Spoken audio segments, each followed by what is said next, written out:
बोलो श्री प्राणनाथ प्यारे की जय। बोलो श्री सतगुरु महाराज की जय।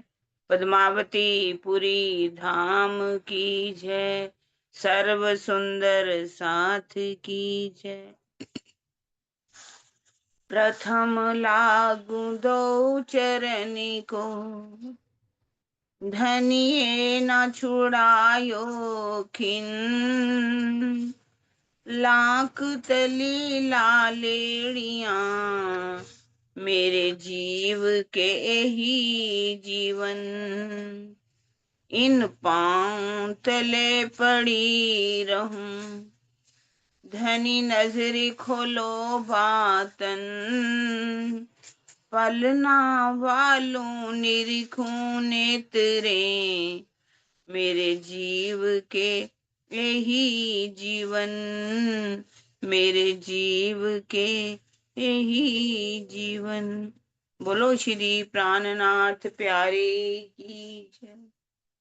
हाँ जी सुंदर साथ जी, खिलवत ग्रंथ शुरू करने से पहले हमारे बीच में नोएडा से उषा बहन जी हैं, वो अपना भाव रखेंगे। उषा बहन जी शुरू कीजिए, बोलिए। प्रणाम जी, सभी के चरणों में प्रणाम कोटि कोटि जी। कैमरा और ठीक करो जरा अपना।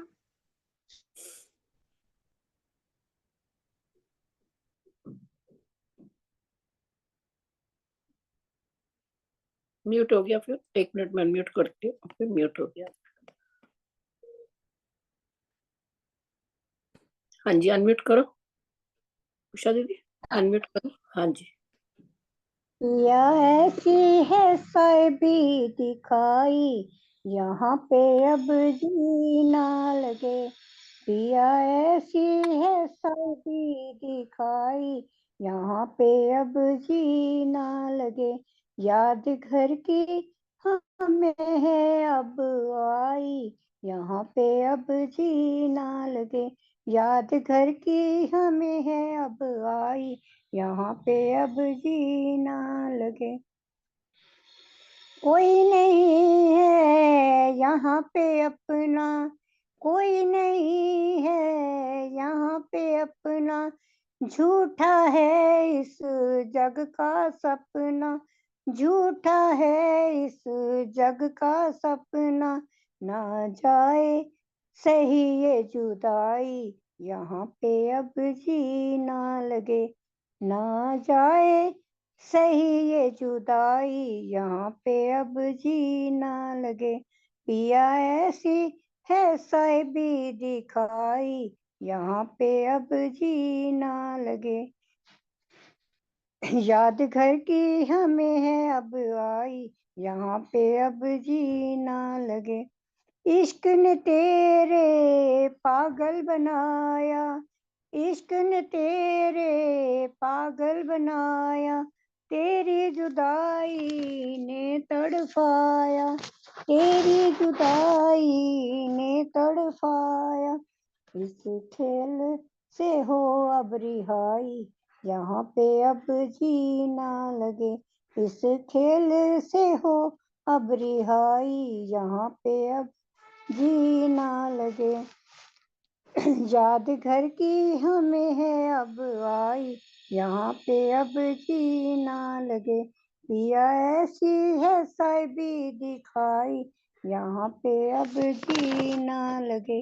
पिया ऐसी है साहिबी दिखाई, यहाँ पे अब जी ना लगे। प्रणाम जी। नाम दीदी, बहुत प्यारा भजन बोला। हाँ जी किरण दीदी आ जाओ। हाँ जी हाँ जी, अति सुंदर। पिया ऐसी है साहिबी दिखाई, यहाँ पे अब जी न लगे। याद निज घर की है अब आई, यहाँ पे अब जी न लगे। बहुत सुंदर। अब हम शुरू करते हैं अपने खिलवत ग्रंथ 15 प्रकरण की 24 नंबर चुकाई।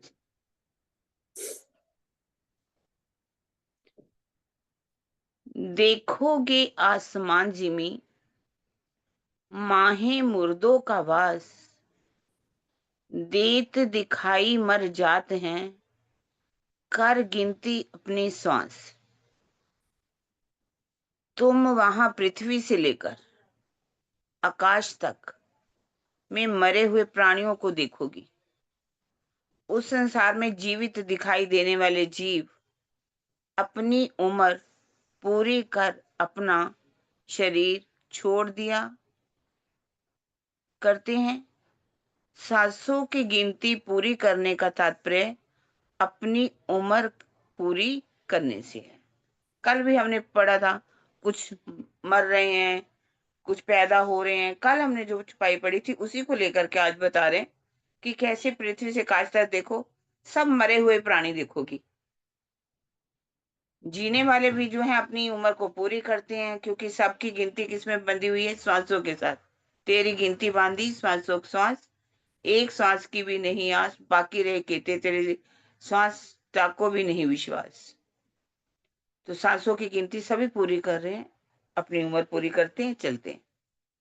मौत सबों के सिर पर, मान लिया सबन, 14 तबक के खेल में ठौर बका न पाया किन।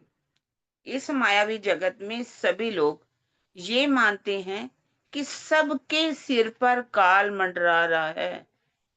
14 लोग के इस ब्रह्मांड में आज तक किसी ने भी ऐसा स्थान नहीं पाया जो महाप्रलय में नष्ट ना होता हो। सारा ब्रह्मांड पूरा, पाताल से लेकर के स्वर्ग हो, शून्य हो, निराकार का मंडल हो, सभी क्या है? महाप्रलय में नष्ट हो जाता है। कोई ऐसी स्थान नहीं है जो कि अखंड हो। खेलत सब फना में, बोले चाले सब फना, सब जानत आपे आपको, हम उड़सी जो सुपना। खेलत सब फना में, सभी प्राणी नश्वर संसार में ही जन्म लेते हैं और मर भी जाते हैं। उनका बोलना चालना भी नश्वर ब्रह्मांड तक ही सीमित रहता है। इस बात को सभी मनुष्य, असुर एवं देवता जानते हैं।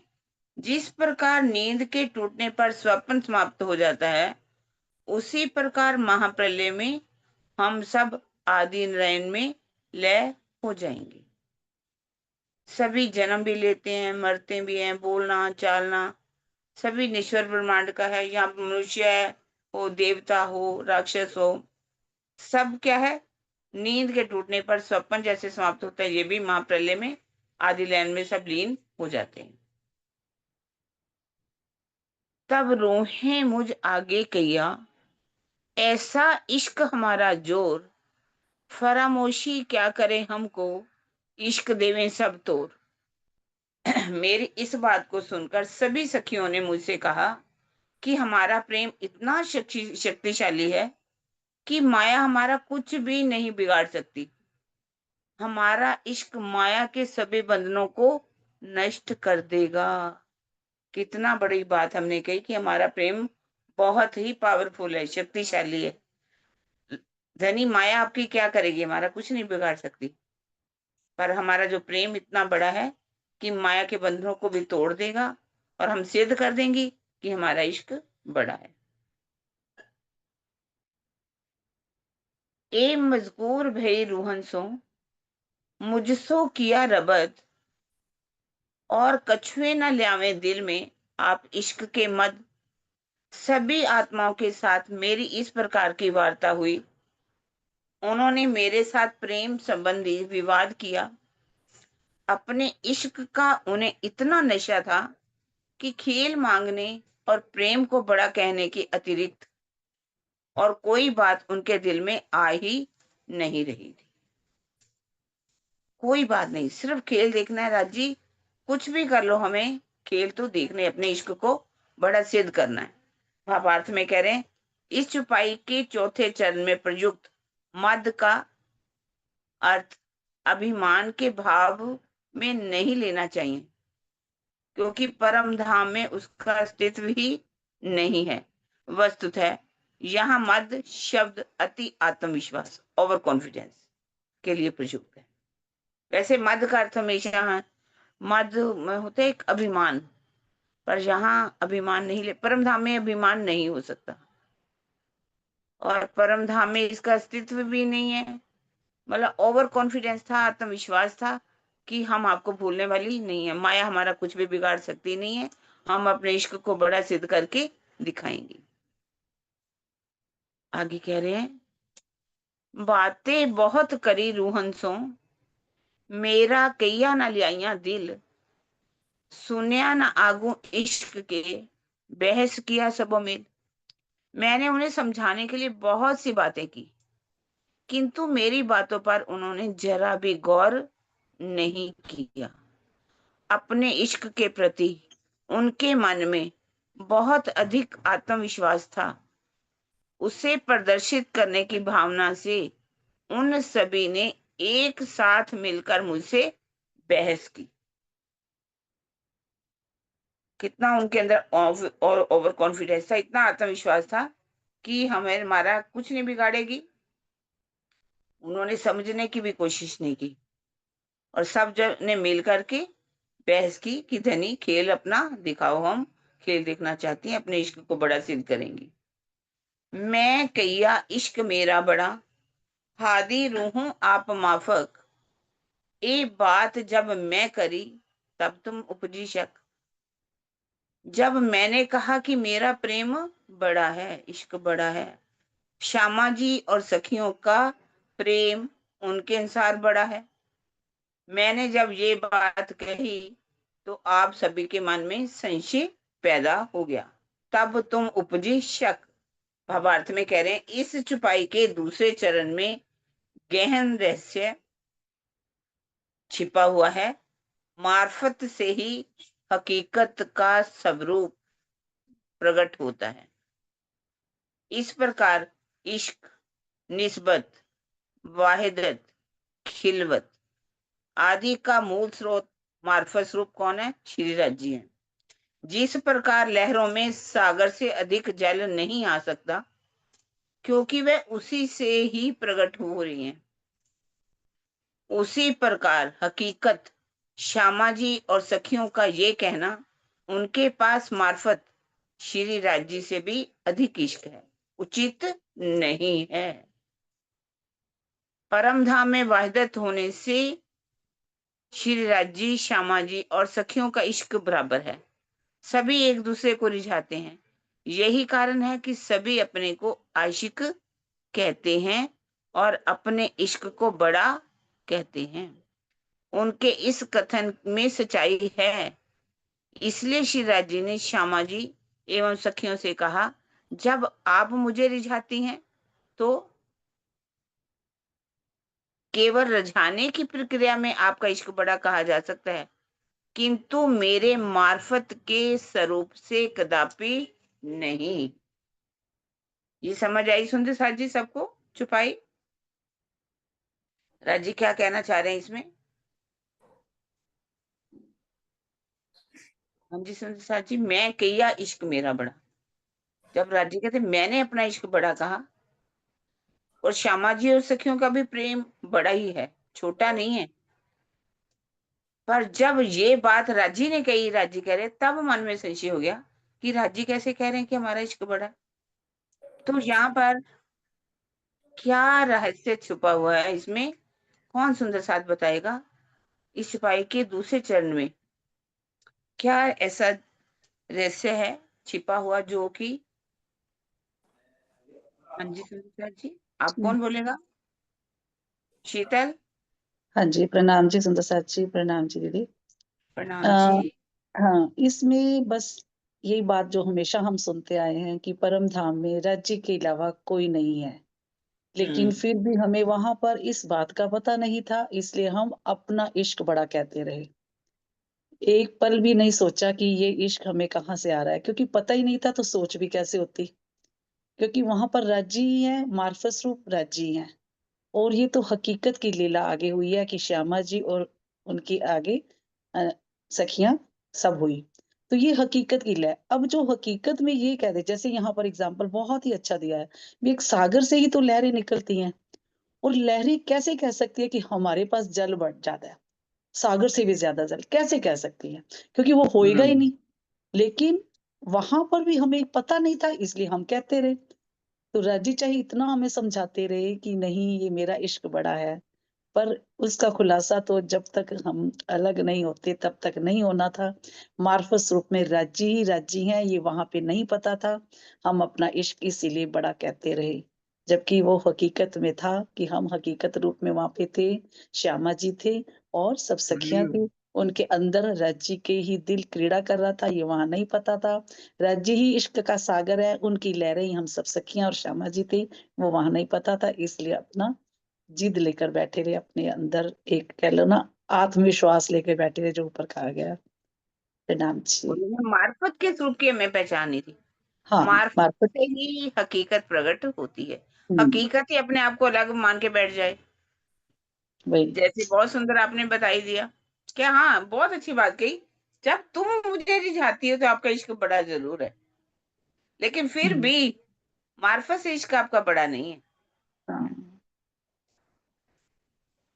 कहे हादी इश्क मेरा बड़ा, कहें रूहें बड़ा हम प्यार, ए बेवरा बीच अर्श के, ए होए नहीं निर्वार।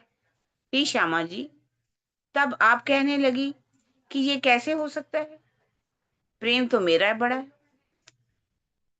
सखियां कहने लगी कि नहीं, ऐसी बात नहीं है, प्रेम तो केवल हमारा बड़ा है।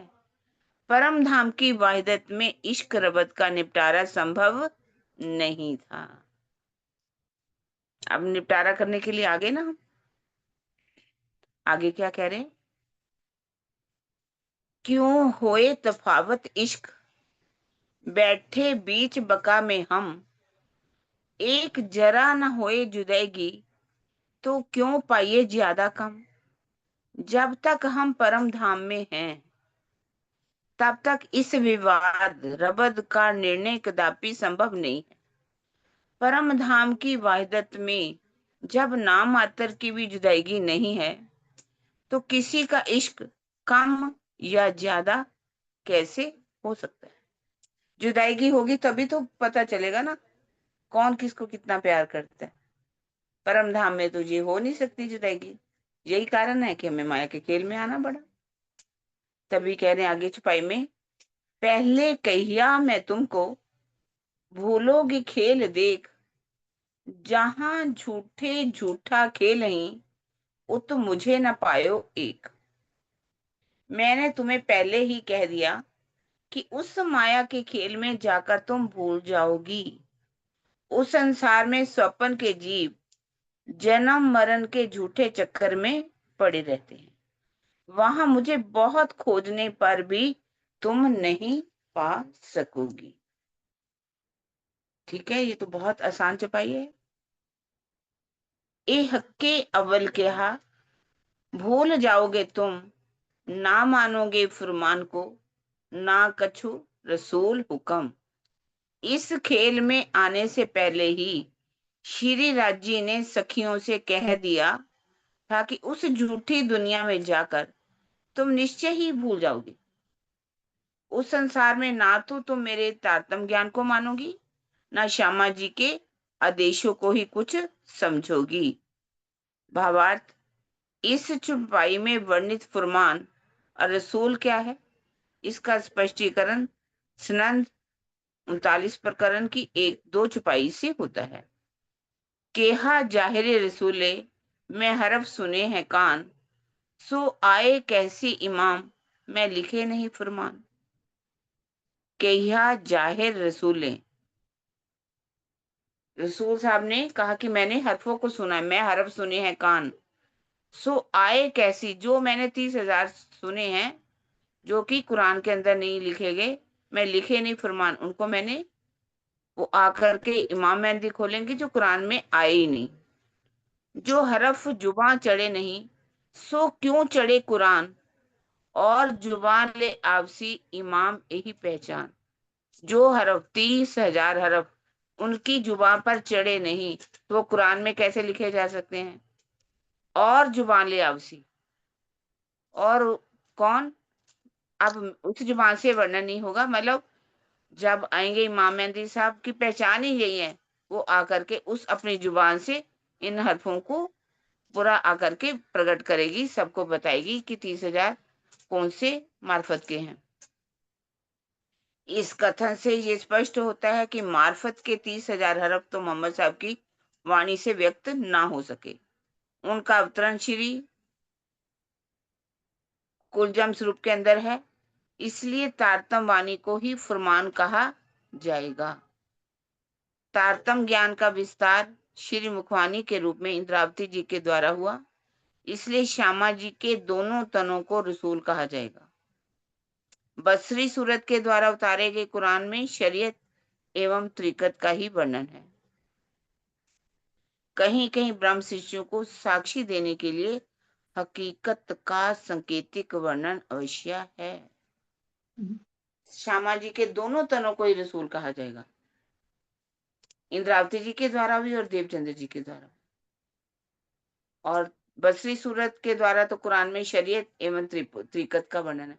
60,000 है ना, 60,000 से ज्यादा। पहले तो 73,634 कहते हैं, अब शायद कुछ 77,000 और भी हर्फ जो है जुड़ गए कुरान के अंदर। शरीयत और त्रिकत का वर्णन है, और वो क्या है, ब्रह्म शिष्यों को साक्षी देने के लिए हकीकत का सांकेतिक रूप से वर्णन किया गया है। ना मानोगे संदेशे, ना मुझे करोगे याद, झूठा कबीला करोगे लगसी झूठा स्वाद। तारतम वाणी में कहे हुए मेरे संदेश को भी तुम नहीं मानोगी और मुझे याद भी नहीं करोगी। तुम अपने झूठे परिवार बनाकर उनके मोह जाल में फंसी रहोगी। इस प्रकार तुम्हें झूठे संसार में ही रस आने लगे। राजी ने पहले ही कह दिया था, परिवार बनाओगी, मोह में फंस जाओगी, मेरे संदेशों को नहीं मानूंगी, मेरे श्यामा जी के संदेश को नहीं मानूंगी, रसूल के संदेश को नहीं मानूंगी, तारतमानी के संदेश को भी नहीं मानूंगी। तो ये सब हम कर रहे हैं जो रजी ने पहले कह दिया। आगे क्या कह रहे हैं, जानबूझ के पूजोगे पानी पत्थर आग, सब कैसी ये झूठ है, तो भी रहोगे 3 लाख। उस मायावी संसार में तुम जानबूझकर अग्नि, पानी एवं पत्थरों की पूजा करोगी।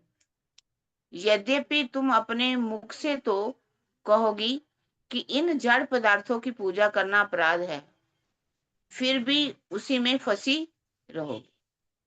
कहोगे तो सही अपराध है, पर फिर कहीं ना कहीं पर फिर भी तुम आग पानी पत्थर की पूजा करोगी।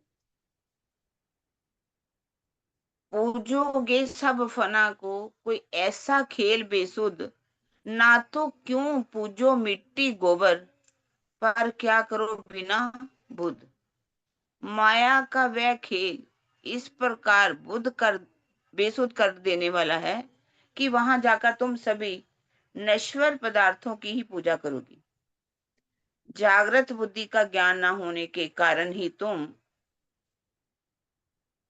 इस प्रकार की भूलें करोगी, अन्यथा सत्य का बोध हो जाने पर तुम मिट्टी और गोबर की पूजा क्यों करोगी।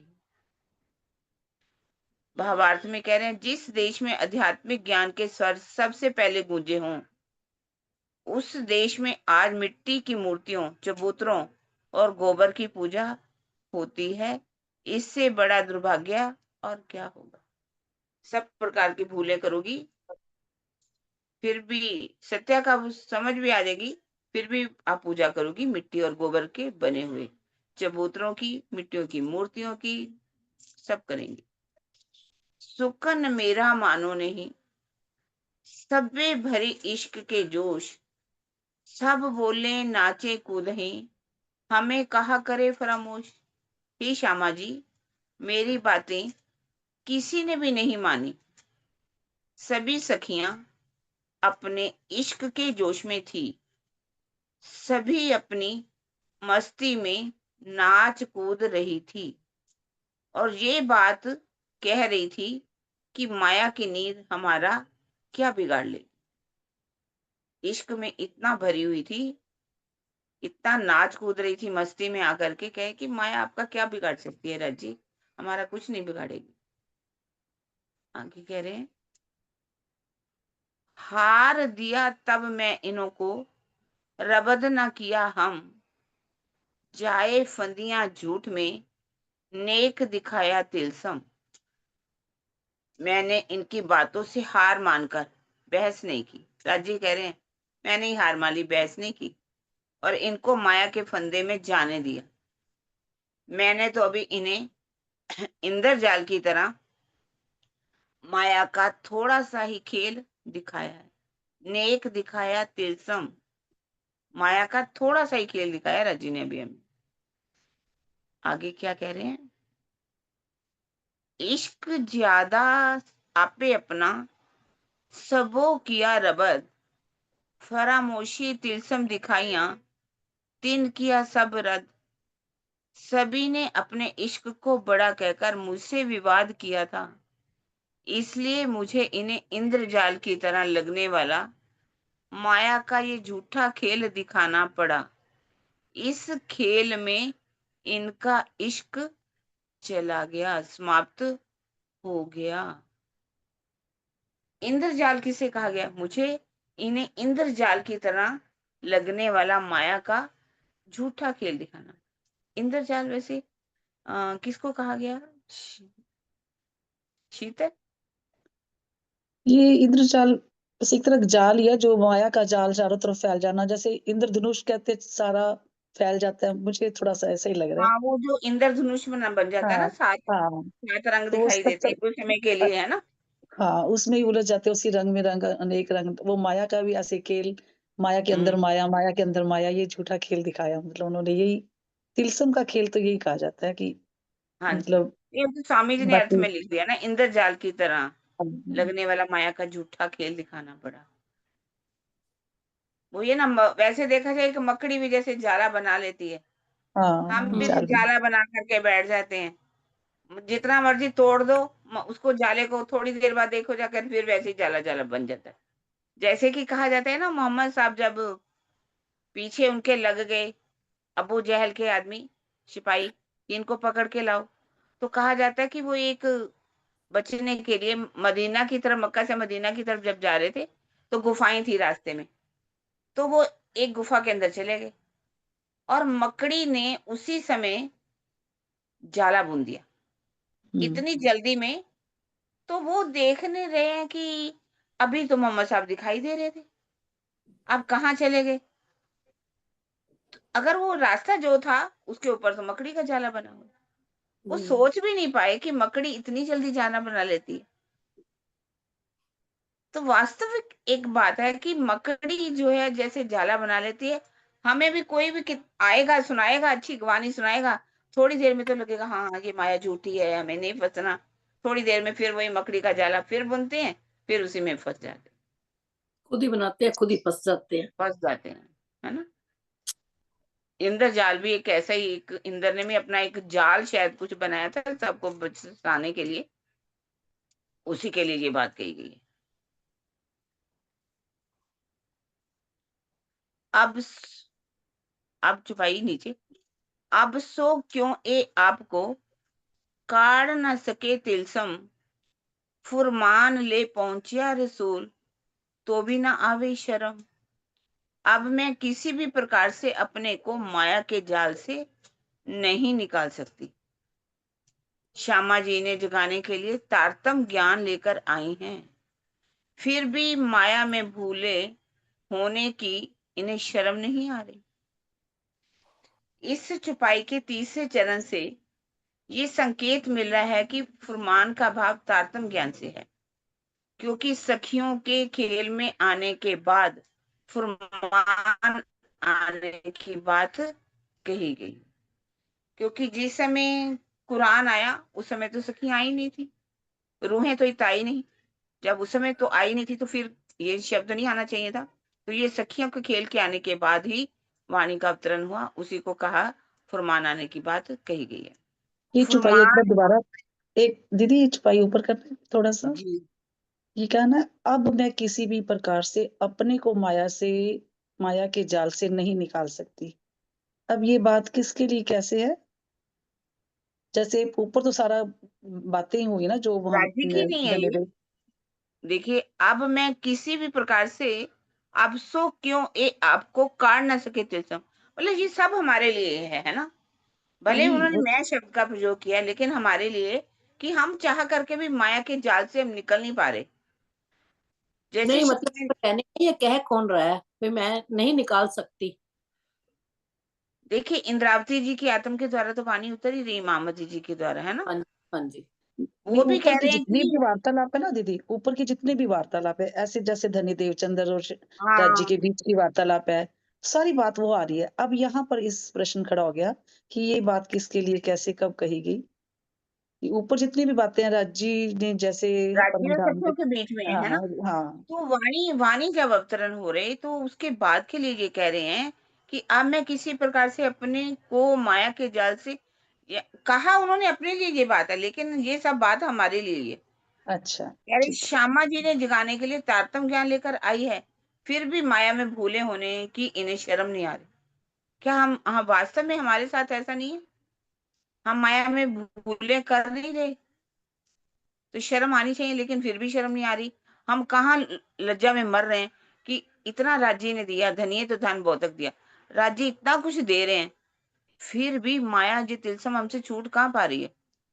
कह रहे माया, अब मैं किसी भी प्रकार से अपने को माया के जाल से नहीं, उन्होंने हर बात को अपने सिर पर लेकर के, साथ हुँ, जी ऐसी मैं तुम्हारी गुनहगार, कर कर वाणी सुनाई तुमको किए कलकवार, है ना? मैं तो बिगड़या विश्व ते बिछड़या, मेरे ढिग आओ मत रे कोई।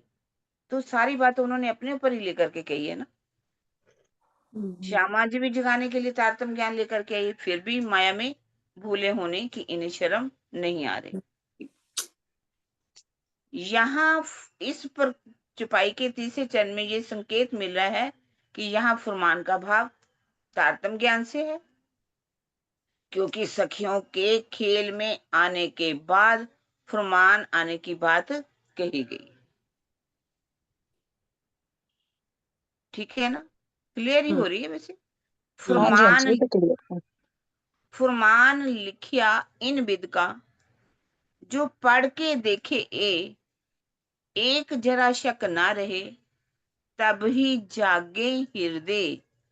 अब फुरमान लिखा है इन विद का, यहाँ फुरमान कुरान की बात नहीं आएगी। ये तारतम वाणी इस प्रकार की है, यदि कोई इसे पढ़कर विचार करे तो उसमें लेश मात्र भी संशय नहीं रह जाएगा, उनके हृदय में तुरंत ही जागृति आ जाएगी। भावार्थ में कह रहे कुरान के पठन पाठन से अब तक स्पष्ट रूप से किसी की भी संशय निवृत्ति नहीं हुई, क्योंकि उसमें शरीयत की प्रधानता है। कुरान के पठन पाठन से आज दिन तक किसके संशय समाप्त हुए? कोई भी तो नहीं, सब किस में फंसे हुए हैं? शरीयत में। रोजा, नमाज, हज, वही तो कर रहे हैं सभी। आज भी देखो, इनकी पर एक बात तो खास देखेंगे आप मुसलमानों में, चाहे दुनिया इधर की इधर हो जाए, रोजा भी रखेंगे, नमाज भी पढ़ेंगे। शाम का समय आप देखिए, जब इनकी नमाज पढ़ने का समय होता है, दुकान पे उनके कितने भी ग्राहक खड़े हों, दुकान को बंद कर देंगे, अपनी नमाज जाकर के अदा करेंगे। भले ही वो उनकी शरीयत की प्रधानता है, पर मैं देखती हूँ फिर भी कहीं ना कहीं उनका ईमान तो पक्का है ना। शरीयत में बस कट्टरता है उनकी। कट्टरता है, बस शरीयत में कट्टरता है। उनको पहचान नहीं है हुँ, वाणी से, जैसे हमें पहचान है, उनको कुछ पहचान नहीं है। उनसे कुछ भी पूछो, अरे हाँ बस लिखा हुआ है, शायद लिखा हुआ है। हाँ आप बात तो ठीक कह रहे हो, पर मानेंगे नहीं कभी भी। कहेंगे नहीं, शरीयत हमें इजाजत नहीं देती हम कि दूसरों की वाणी को पढ़े। तभी तो आगे लिखेगा, कुंवारी रही फिर कान, कुंवार को किसी ने छुआ ही नहीं, किसी ने उसके अर्थ ही नहीं खोले, है ना? पढ़ चुके हम शायद ये चौपाइयां। हुँ, ऐसा रसूल भेजिया और भेजिया फुरमान और संदेशे रू अल्लाह, तो भी हुई नहीं पहचान। मैंने साक्षी देने के लिए मोहम्मद साहब और कुरान को भेजा, तथा श्यामा जी के हाथ से तारतम ज्ञान के रूप में अपना संदेश भी भिजवाया। फिर भी कितने आश्चर्य की बात है कि अभी तक सुंदर साथ को मेरी पहचान नहीं हुई। संदेशे भेज दिए, श्यामा जी को भेज दिया, रसूल को भेज दिया, फिर भी सुंदर साथ को पहचान नहीं हो रही। यहाँ ये संशय होता है कि इस चौपाई में रसूल और फरमान शब्द मोहम्मद साहब तथा कुरान के लिए प्रयोग किए गए हैं, जबकि इसके पूर्व की दोनों चौपाइयों में इनका अर्थ श्यामा जी और तारतम ज्ञान है। ऐसा क्यों? परम धाम की आत्माएं सभी वर्गों और पंथों में है। वैश्विक स्तर पर सत्य की पहचान के लिए सभी ग्रंथों में साक्षी होनी आवश्यक है। जिस प्रकार हिंदू पक्ष में परम धाम, प्रेम विवाद, ब्रिज, रास और जागनी लीला का प्रमाण पुराण संहिता, श्रीमद् भागवत तथा महेश्वर तंत्र में है, उसी प्रकार कतेब परंपरा में ये प्रमाण कुरान के अंदर है। अक्षरातीत की पहचान सारे संसार को कराने के लिए अरब की धरती पर कुरान का ज्ञान अवतरित किया गया, जिसमें क्यामत के समय में आने वाली ब्रह्म सृष्टियों की सारी साक्षी मिल सके। बिना तारतम ज्ञान के अथर्ववेद, पुराण संहिता, महेश्वर तंत्र या कुरान आदि कोई भी धर्म ग्रंथ ना तो परम धाम का साक्षात्कार करवा सकते हैं और ना सारे संशय मिटा सकते हैं। ये मात्र साक्षी ग्रंथ हैं। यही कारण है कि चौपाई 41 और 42 में फुरमान का अर्थ तारतम ज्ञान किया गया है। उसको लाने वाले सदगुरुधनी देवचंद्र जी हैं। खुलासा ग्रंथ में फुरमान दूजा ले आया शुक्रदेव कहकर श्री मद भागवत को भी गणना फुरमान के रूप में की गई। यहाँ फुरमान का अर्थ सारे धर्म ग्रंथों से, हिंदू धर्म ग्रंथों से है, कतेब ग्रंथों से, जो कि हमारी सारी साक्षी ला करके दे रहे हैं। इसलिए फुरमान शब्द का अर्थ तारतम ज्ञान भी लिया गया है। और सुखदेव जी भी लेकर के श्रीमद् भागवत को। बड़ा इश्क सबो अपना, कहिया रूहों रबद कर, तिलसम तो दिखाइया पावने पटंतर। सभी रूहों ने राजी से रबद करके यही कहा कि हमारा इश्क बड़ा है। इसलिए प्रेम का अंतर स्पष्ट करने के लिए मुझे माया का ये खेल दिखाना पड़ा। रूह अल्लाह भेद तिलसम का रूहों देवे बताए, तभी रूहों के दिल से फरामोशी उड़ जाए। जब श्यामा जी तारतम ज्ञान द्वारा माया की वास्तविकता बताएंगी तो उसी समय उनके दिल से माया की बेसुधी समाप्त हो जाएगी। भावार्थ में कह रहे हैं, तारतम ज्ञान द्वारा विवेक दृष्टि प्राप्त हो जाती है, जिसमें जीव माया से हटने लगता है और अपने दिल में धनी का प्रेम बसाने लगता है। माया की बेसुधी हटाने का यही एक सरल मार्ग है। तारतम ज्ञान को विवेक दृष्टि, बुद्धि तो है ही हमारे पास, विवेक भी हमें मिल जाता है। तारतम आने को समझ आनी शुरू होती है। माया क्या है, ब्रह्म क्या है, इसकी जब पहचान होती है तो जीव माया से हटने लगता है और अपने दिल में धनी का प्रेम बसाने लगता है। माया की बेसुधी को हटाने का मार्ग क्या है, तो उन्होंने यही रास्ता हमें बताया। रूहें सुनो तुम संदेशे, मैं ले आया तुम पर, जो रबद किया माहे बका, सो ले आओ दिल भीतर। श्यामा जी कहती हैं कि ये सुंदर साथ जी, धाम धनी ने आपके लिए मेरे हाथ जो संदेश भेजा है उसे सुनिए। परम धाम में आपने अपने प्रीतम से इश्क रबद किया था, उसे अपने दिल में याद कीजिए। सो ले आओ दिल भीतर, दिल से याद करो कि जो तुमने इश्क रबद अपने धनी के साथ परम धाम में किया था। मुझे भेजा हक ने, याद दीजो मेरा सुख, तब इनो तिलसम का उर्जासी सब दुख। धाम धनी ने मुझे ये कहकर भेजा है कि मैं आपको परम धाम के अनंत एवं अखंड सुखों की याद दिलाऊं। जब सुंदर साथ परम धाम के आनंद को अपने दिल में बसाने लगेगा तो माया के सभी दुख समाप्त हो जाएंगे। भावार्थ कह रहे हैं, धनी का इश्क पाने के लिए परम धाम की शोभा एवं आनंद का चिंतन अनिवार्य है। जहां धनी का इश्क होगा वहां माया के दुखों का रहना संभव ही नहीं है। परिक्रमा के चौथे प्रकरण में यही बात दर्शाई गई है। ये चौपाई संसार के दुखों से छूटने के लिए चितवनी की राह अपनाने के लिए प्रेरित कर रही। दुखों से छूटने की बात करते हैं हम कैसे दुखों से छूट सकते हैं? चितवनी की राह अपना लो, शोभा को अपने हृदय में बसा लो, तो वह माया कभी भी रह सकती नहीं। बीच बका के बैठ के हक्के कहिया यों कर, रो अल्लाह कईयो रूहन से, भूल गईया हक घर। श्यामा जी की दिल रूपी परम धाम में बैठकर श्री राज जी ने कहा कि हे श्यामा जी, आप अपनी सभी सखियों से कहो कि तुम सभी अपने परम धाम को भूल गई हो।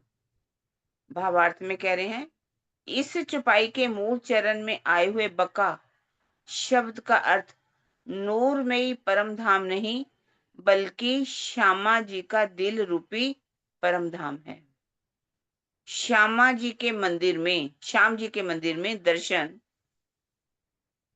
देने के पश्चात श्री राज जी श्री देवचंद्र जी के धाम हृदय में विराजमान हो गए थे। उनके धाम हृदय में बैठकर ही उन्होंने ये सारी बातें कही हैं। श्यामा जी के खेल में आए बिना कोई भी आत्मा इस खेल में नहीं आ सकती। ये कदापि संभव नहीं है कि सखियां माया के संसार में डूबी रहें। श्यामा जी उनको छोड़कर परम धाम में श्री राज जी से अकेले बातें किया करें, इतना अवश्य कहा जा सकता है कि परम धाम में विराजमान श्री राज जी ने श्यामा जी के दिल में अपनी बातें कही। ऐसा ही प्रसंग चौपाई 51 में है। श्याम जी के मंदिर में सारी बातें तो राज जी की कहाँ हुई थी? श्याम जी के मंदिर में तो हुई थी ना। और ऐसा तो नहीं हो सकता कि रूहें माया में रहें और श्यामा जी जो है माया कहाँ चले जाए? राज जी के पास परम धाम में, और वहां जाकर के अकेले बातें किया करें। यहाँ बात क्या कहने, बका शब्द जो है ना, बका शब्द परम धाम के लिए नहीं आया बल्कि कहाँ के लिए आया है? श्यामा जी के दिल के लिए आया, क्योंकि श्यामा जी के दिल में ही राज जी आकर के विराजमान हो गए। राज जी ने सारी बातें करी और कहा जाओ सखियों को बताओ कि तुम उस प्रसंगों को याद करो जो तुमने इश्क को बड़ा कहा। आगे क्या कह रहे हैं?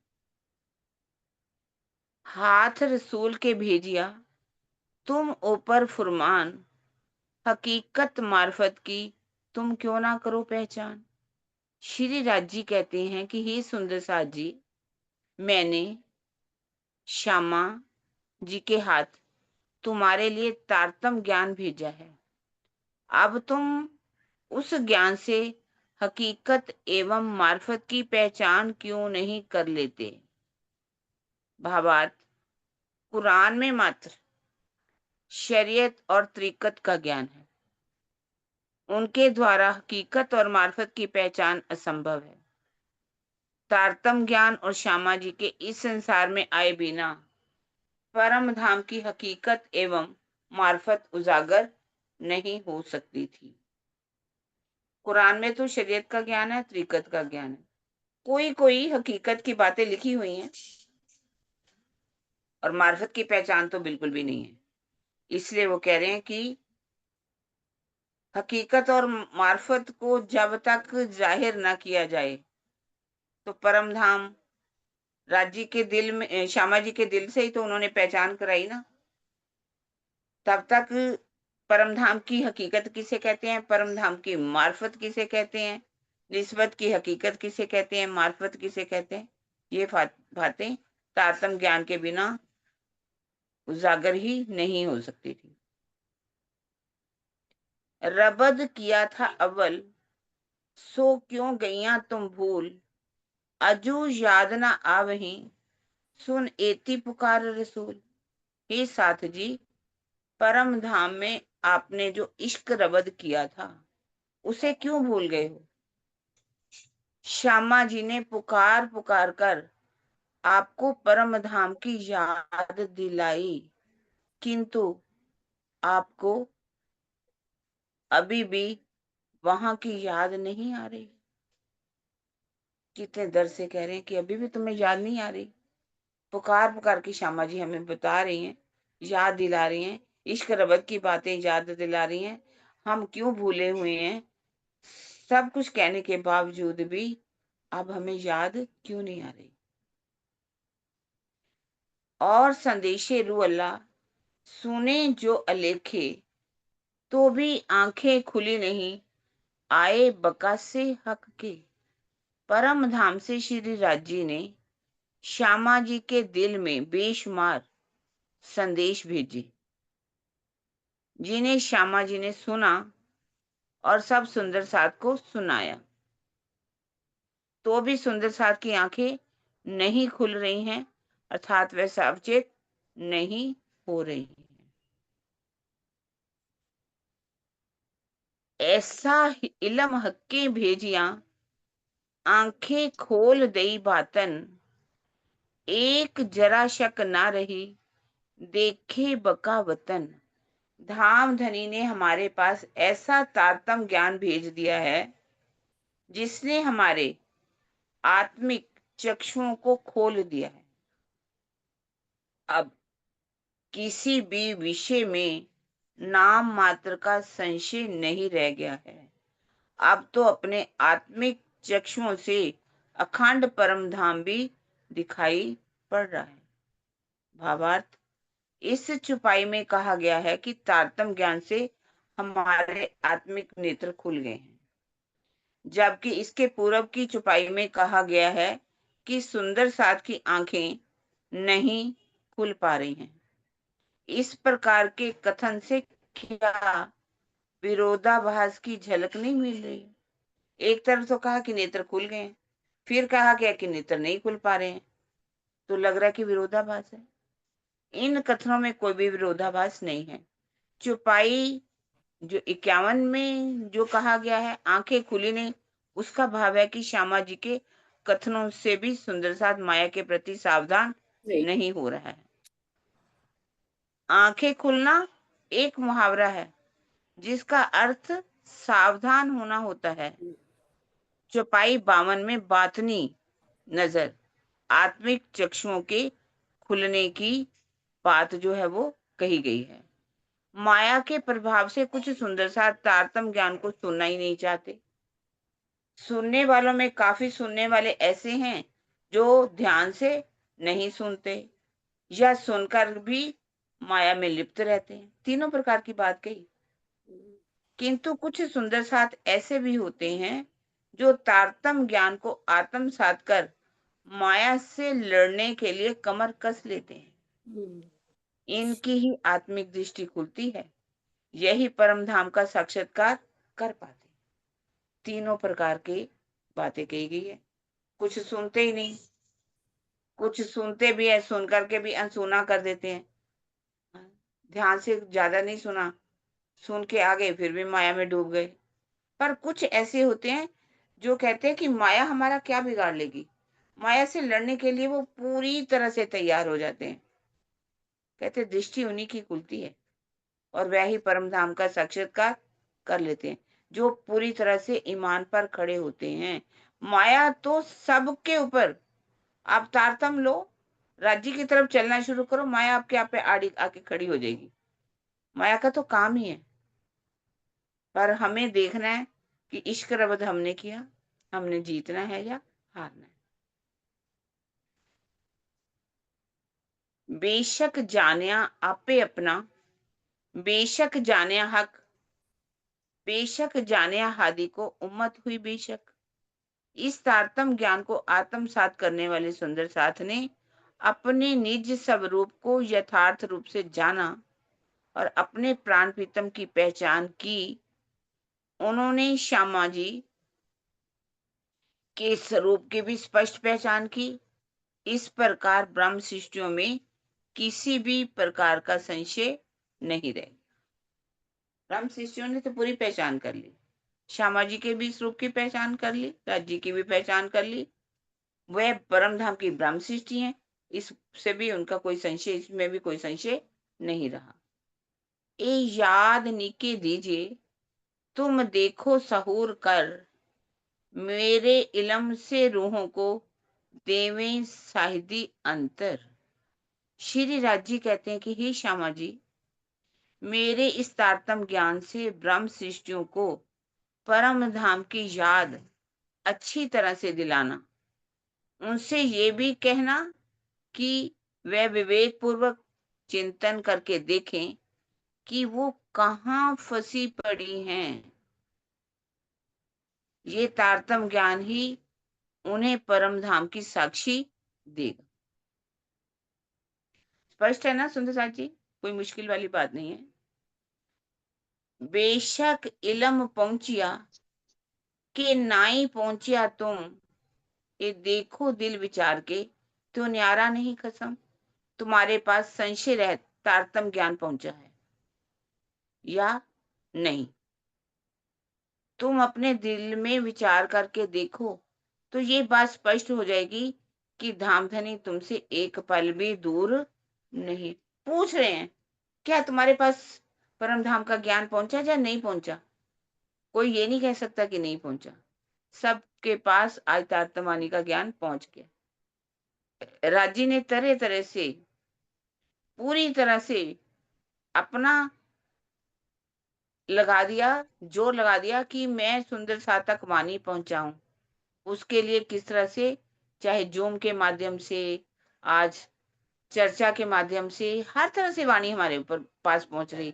कोई ये नहीं कह सकता कि हम घर बैठे हैं तो हमारे पास वाणी नहीं पहुंच रही, सबके पास पहुंच रही है। इलम पहुंचा हुए तुमको हमारा बेशक, तो संदेशे तुम्हारे इत के क्यों ना पहुंचे बका में हक। इलम पहुंचा हुए तुमको, ये आश्चर्य की बात है कि तुम्हारे पास मेरा संशय रहित तारतम ज्ञान पहुंच चुका है, फिर भी इस खेल में तुम्हारे हृदय की बातें मेरे तक परम धाम में क्यों नहीं पहुंचती। तुम्हारे दिल की बातें नहीं पहुंचेगी जब मेरा भेजा हुआ संशय रहित ज्ञान तुम्हारे तक पहुंच रहा है, तो आपके दिल की बातें भी तो पहुंचेंगी ना। भावार्थ करे, अक्षरातीत क्या है? सर्वज्ञ है। हमारे हृदय की प्रत्येक बात जो हम सोचते हैं, भविष्य में सोचने वाले होते हैं, श्री राज्य को सब कुछ मालूम होती है। यही बात खिलवत 4 प्रकरण की 2 में कही गई है। कछु कछु दिल में उपजत, सो भी तुम ही उपजावत। दिल बाहिर भीतर अंतर, सब तुम ही हक जानत। सुंदर साजी, हमने छुपाई को बहुत अच्छी तरह से किया था। कछु कछु दिल में उपजत, सो भी तुम ही उपजावत। दिल बाहिर भीतर अंतर, सो सब तुम ही जानत। ये अर्थ क्या है? दिल बाहिर भीतर अंतर, सब तुम ही हक जानत। इसका अर्थ कोई सुंदर साथ बताएगा?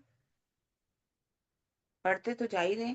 कछु कछु दिल में आप उपजत, सो भी तुम ही उपजावत। और भी कोई भी सुंदर साथ, शीतल जी तो करती हैं, सुनीता जी तो करती हैं, और भी कोई सुंदर साथ इसका, दिल बाहर भीतर अंतर। ये कहाँ की छुपाई है दीदी?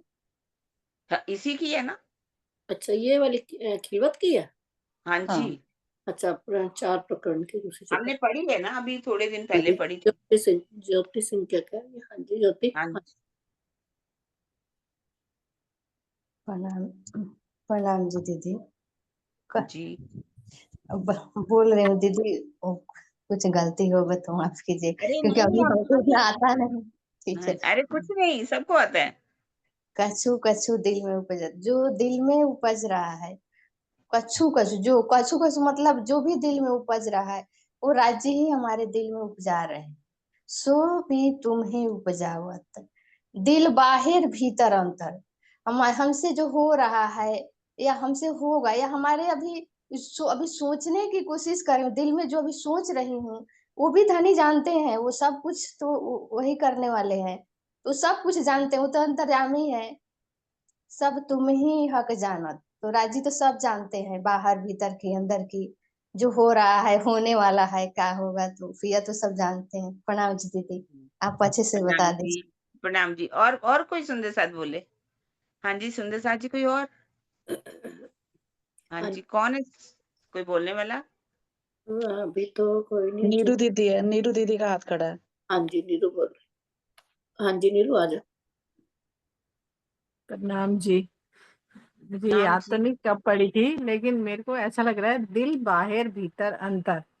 यहाँ पे राजी ये बोलना चाह रहे हैं कि जो वो है ना एक छुपाई से, अंदर ना ही निर्मल फेर नहावे बाहर, मतलब अंदर हमारे कुछ और है और हम दिखाते कुछ और है। हमारे अ, भीतर और बाहर में अंतर है अभी, हमारी रहनी और कहनी में अंतर है अभी। तो राज्य को सब पता है कि बोल तो रही है कि मैं ब्रह्म सृष्टि हूँ और आप ही मेरे प्रीतम हो, पर अंदर से नहीं मान रही। ये हमारे अभी अंदर में वो एक दिल्ली वो नहीं हो रही है। तभी राज्य जो हमारे जो पढ़ते हैं, हमें लगता बोलते तो हैं सुनते तो हैं, लेकिन वो नहीं आ रहा जो सही में होना चाहिए। दिल बाहर और भीतर में अभी अंतर है हमारा, और राज्य को तो सब पता है कि कितना विश्वास है इसको आया है, 100% है या अभी कम है। जी जी जी जी।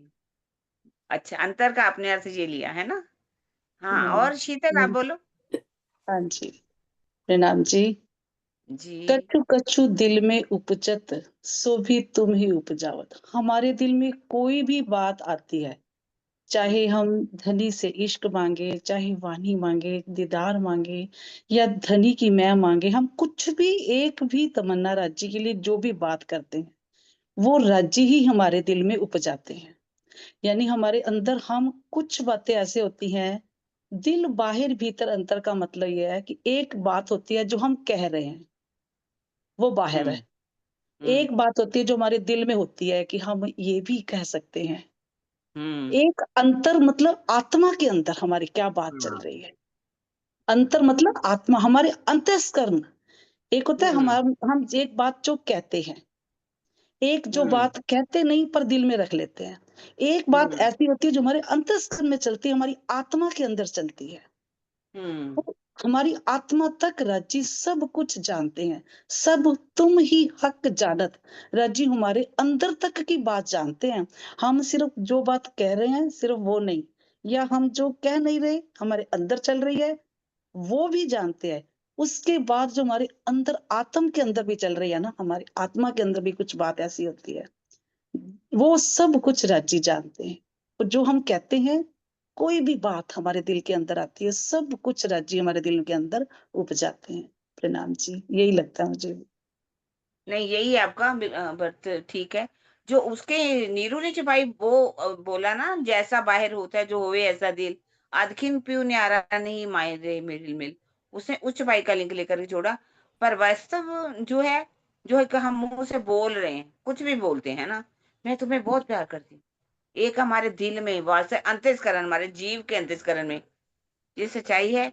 और एक हमारी आत्मा, और आत्मा के अंदर वही बात आती है जो पारात्म के अंदर आती है, पारात्म के अंदर वही बात आती है जो राजी के दिल में आती है। इसलिए सो सब तुम ही हक जानत, राजी सब बातों को जानते हो। अगर मेरे दिल में जो हर चीज की मैं को लेना, कुछ मैं इश्क मांगती हूँ, जैसे आपने बिल्कुल बिल्कुल ठीक बातें कही, सो भी तुम ही उपजावत, तुम ही उपजाते हो, है ना? और मेरे बाहर मुंह में मैं क्या बोल रही हूँ, दिल में मेरे क्या अंतस्करण के अंदर क्या है, और मेरी आत्मा के अंदर क्या है, ये राजी सब तुम इन बातों को जानते हो। इस 56वीं छुपाई में परम धाम तक संदेश ना पहुंचने का तात्पर्य ये है कि हमारे प्रेम में अभी इतनी कमी है कि हमारी भावनाएं धाम धनी को स्वीकार नहीं है।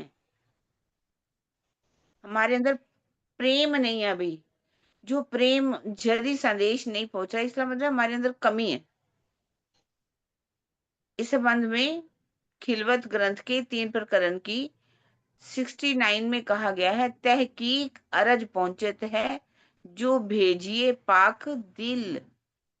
हमारी अर्जी पहुंचती है, हमारा दिल कैसा है, पाक है या नहीं। जब तक हमारा अंतःकरण पवित्र नहीं है, उसके अंदर मुंह पे कुछ, जुबान पे कुछ, दिल में कुछ। राजी को ऐसा दिल नहीं अच्छा लगता। राजी को वही दिल अच्छा लगता है जो जो नीरू ने कहा, जैसा बाहर होता है जो होवे ऐसा दिल, अदखिन प्यू न्यारा नहीं माहिर हिलमिल। हमारी अर्जी पहुंचेगी, हमारा दिल पाक होना चाहिए, अंदर बाहर से एक होने चाहिए, दो नहीं होने चाहिए। इस चौपाई में यही बात दर्शाई गई है। जब हम तारतम ज्ञान से बेशक हो चुके हैं, तो हमें अपने दिल में धनी का प्रेम भर लेना चाहिए, ताकि हमारी बातें धनी के द्वारा स्वीकार हो सके। इसलिए प्रेम भरो अपने दिल में, अपने धनी को दिल में बसा लो, अगर तारतमानी से आप बेशक हो गए हो तो। किन ठौर छुपाए तुमको, बोलत हो कहां से, कौन तरफ हो अर्श के, ए सहूर करो दिल में। कौन ठौर छिपाए तुमको, तुम अपने दिल में इस बात का विचार करो कि मैंने तुमको कहाँ छिपा रखा है। तुम कहाँ से बोल रहे हो, और परम धाम से किस और हो, बाहर हो या अंदर। भावार्थ में कह रहे हैं, धाम धनी ने अपनी अंगनाओं को मोल मिलावा में अपने चरणों में छिपा रखा है। इस संबंध में श्री मुखवाणी में कहा गया है, मैं तहत कबाए तुमको रखे, कोई जाने ना मुझ बिन, तुमको तब सब देख सी, होसी जाहिर बका अर्श दिन। मैं तहत कबाए तुमको रखा, मैंने कहा तुमको छिपा रखा हुआ है। आपने सुंदर साथ जी अपना सेवा पूजा का गोटा पढ़ा होगा, जिसमें स्वरूप है शिव जी साहब का। उसमें क्या लिखा हुआ है, बड़ी अर्जी, जैसे एक बड़ी अर्जी में है ना, बड़ी अर्जी में है। हाँ जैसे जी। एक मुर्गी जो है अपने बच्चों को अपने मतलब परों के अंदर छिपा करके रखती है। मैंने तहत कबाए तुमको रखा, अपने चरणों के तले तुम्हें रखा हुआ है। कोई जाने ना मुझ में, तुम्हें कोई मेरे बिना जान भी नहीं सकता, देख भी नहीं सकता। तुमको तब सब देख सी, तुम्हारी पहचान तब सबको होगी, होसी जाहिर बकाश दिन, जब परम धाम जाहिर हो जाएगा, जब तुम सब जाहिर हो जाओगे, तब तुम्हें कोई देख पाएगा, तब तुम्हारी कोई पहचान कर पाएगा। वस्तुतः कोई नहीं तुम्हारी पहचान कर सकता, देख भी नहीं सकता तुम्हें। यद्यपि इस संसार में ऐसा दिखता है कि यहाँ के तन बोल रहे हैं, किंतु वास्तविकता ये है कि इनके बोलने का नियंत्रण श्री राज्य के दिल से हो रहा है। क्षमा जी, कितनी बड़ी बात हुई है कितनी बड़ी बात है। कि लगता है कि तन बोल रहे हैं, लेकिन जिसके दिल में राजी बैठे होंगे, कौन वो बोल ही नहीं सकता। उस तनों में राजी ही बोलते हैं। ए दुनी जाने इत बोलत, ए बोले माहे बका, हम परम धाम, हाँ हम परम धाम से किस तरफ हैं। इसके बारे में खुलासा 10 प्रकरण की 44 चुपाई में अच्छा प्रकाश डाला गया है, डालती है। इत ही बैठे देखे रूहें, कोई आया नहीं गया, जो तुम जानो घर दूर है, सैरक से नजदीक गया। इति बैठे देखे रूहें, परम धाम में हमारे मूल तन है, हमारे नूरी तन तो परम धाम में ही है। वो आए भी नहीं गए भी नहीं, पर आत्म तो आ ही नहीं सकती। अर्श बका की कंकरी उड़ावे 14 तबक, कैसे आ सकती हैं। पर यहाँ आकर के तुम जानो घर दूर है। यहाँ बैठ करके हम क्या सोचते हैं कि राजी तो ना जाने कितने दूर हैं, पर राजी कहते मैं कहाँ हूँ, तुम्हारे शहर से भी नजदीक हूँ। नजदीक। राजी इतने नजदीक है यहाँ इस खेल के अंदर। परम धाम में भी हैं, लेकिन यहाँ तो राजी कहते बिल्कुल ही प्राण नली के से भी नजदीक हूँ। प्राण नली भी दूर होगी, उससे भी नजदीक हूँ मैं दूर से दूर हूँ और नजदीक से नजदीक हूँ। ये हमें समझना है कि हमें दूर करना है या नजदीक करना है। सुंदर साहब जी टाइम बता देना कितना हुआ, उसी हिसाब से करेंगे, है टाइम तो ना? दीदी हो गया बस। हाँ बस फिर ठीक है, वही बात है ना, ज्यादा क्या करना छुपाई। छपाई तो बहुत। सुंदर साहब जी सबको तो समझ आ ही गया होगा आज का, है ना? कोई इसमें कुछ पूछने वाली बात है? दीदी ये 54 छपाई मुझे समझ नहीं आई। 54 है ना छपाई। ये हाँ ये बोलो वाली दिखाओ। ये याद नीके दीजियो तुम देखो सहूर कर, मेरे इलम से रूहों को देवे साहिदी अंतर। मतलब श्री राजी कहते हैं श्यामा जी से मेरे हाँ तारतम्य से ब्रह्म सृष्टियों को परम धाम की याद अच्छी तरह से दिलाना। तो लेकिन श्यामा जी को कह रहे हैं, श्यामा जी तो फरामोशी में है। अरे जब श्यामा जी को देवचंद्र जी के तन में श्यामा जी थी तो राजी ने श्याम जी के मंदिर में दर्शन दिया। हम्म तो राजी ने कहा कि उस तारतम्यवाणी के ज्ञान से परम धाम की ब्रह्म सृष्टियों की मेरी याद दिलाना, परम धाम की याद दिलाना जो माया में फंसी पड़ी हैं। हम्म तारतम ज्ञान ही सारी साक्षी देगा। मैं हाथ तुम्हारा घर कैसा है, युग स्वरूप कैसे हैं, सारी बातें याद दिलाने के लिए कह रहे हैं कि श्यामा जी तुम जाओ और जा करके सबको जगा के लाओ, ले आए बुलाओ तुम जो रूह अल्लाह अल्लाह के रूह में रूहें आशिक। उस रबद समय की के प्यार वास्ते चाहिए। हाँ उस समय की बात है। ये ये सारा प्रकरण ऐसे ना उससे संबंधित ही है, सारा प्रकरण ये पूरा। सारा प्रकरण उसी का। आगे बहन जी ठीक है। हाँ जी आ गए दीदी। मुझे समझ नहीं आ रही थी, मैं कही हाँ श्यामा जी जी चुपाई को आप ही दोहराइए, आप ही चुपाई को दोहरा दीजिए। किन ठोर छिपाए तुमको, बोलत हो कहाँ से, कौन तरफ हो अर्श के, ये सहूर करो दिल में, ये सहूर करो दिल में। बोलो श्री प्राणनाथ प्यारे, बोलो श्री की जय, बोलो श्री सतगुरु महाराज की जय।